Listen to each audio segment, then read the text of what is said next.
Telugu digital media network లో political కేటగిరీలో number 1 కేవలం 72 గంటల్లో 1,50,00,000 వ్యూస్ పైగా పాపులర్ టీవీ నెట్వర్క్. ఉత్తరాంధ్ర ప్రజల తీర్పు ఈసారి ఎన్నికల్లో ఎలా ఉండబోతోంది అన్నది అన్ని పార్టీలని వేధిస్తోన్న ప్రశ్న. ఆంధ్రప్రదేశ్లోని 175 అసెంబ్లీ నియోజకవర్గాల్లో శ్రీకాకుళం, విజయనగరం, విశాఖపట్నంలో 34 అసెంబ్లీ స్థానాలు ఉన్నాయి. అంటే మొత్తం స్థానాల్లో 5వ వంతు ఎప్పుడు కూడా ఇక్కడ వార్ వన్ సైడ్ ఉంటుంది. అందుకే అన్ని పార్టీల భయం. జగన్ 3 రాజధానుల ప్లాన్తో ఇక్కడి జనం ఆశగా ఉన్నారు. జగన్ బీసీ ప్లాన్, అభివృద్ధి పథకాలు ఈ ప్రాంతంలో కూడా వన్ సైడ్ తీర్పునిస్తాయని నమ్ముతున్నారు. మరోపక్క టీడీపీ, జనసేన రాజకీయ పోరుకు సిద్ధపడుతున్నాయి. ఉత్తరాంధ్ర మాదంటే మాది అని లీడర్లు గోలగోల చేస్తున్నారు. అధికార వైసీపీ పూర్తిగా ఉత్తరాంధ్రనే నమ్ముకోగా సీఎం జగన్ గత నెల చివరిలోనే విశాఖ జిల్లా భీమిలిలో యుద్ధానికి సిద్ధం అంటూ తొలిసారి శంఖారావం పూరించారు.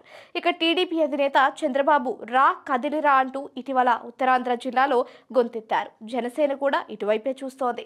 జనసేన కీలక నేత నాగబాబు 4-5 రోజులుగా విశాఖ జిల్లాలో పర్యటించి పార్టీ సమీక్షలు నిర్వహించారు. సభలు, సమావేశాలు నిర్వహించారు. కాంగ్రెస్ అధ్యక్షురాలిగా బాధ్యతలు స్వీకరించిన షర్మిల కూడా ఇచ్చాపురం నుంచే తన రాజకీయ ప్రయాణాన్ని మొదలుపెట్టారు. ఆమె తొలి విడతలో 3 ఉమ్మడి జిల్లాల్లో తిరిగి కాంగ్రెస్లో కదలిక తీసుకువచ్చారు. ఇక తాజాగా మరొకసారి ఏజెన్సీ జిల్లా పాడేరు, నర్సీపట్నంలో పర్యటించారు. రచ్చబండ కార్యక్రమాన్ని చేపట్టారు. లోకేష్ శంఖారావం పేరుతో ఇచ్చాపురం నుంచి సభలను నిర్వహిస్తున్నారు. వార్ వన్ సైడ్ గా ఉంటుంది. ఎలాగంటే ఈ సాంప్రదాయం 2004 నుంచి కొనసాగుతోంది.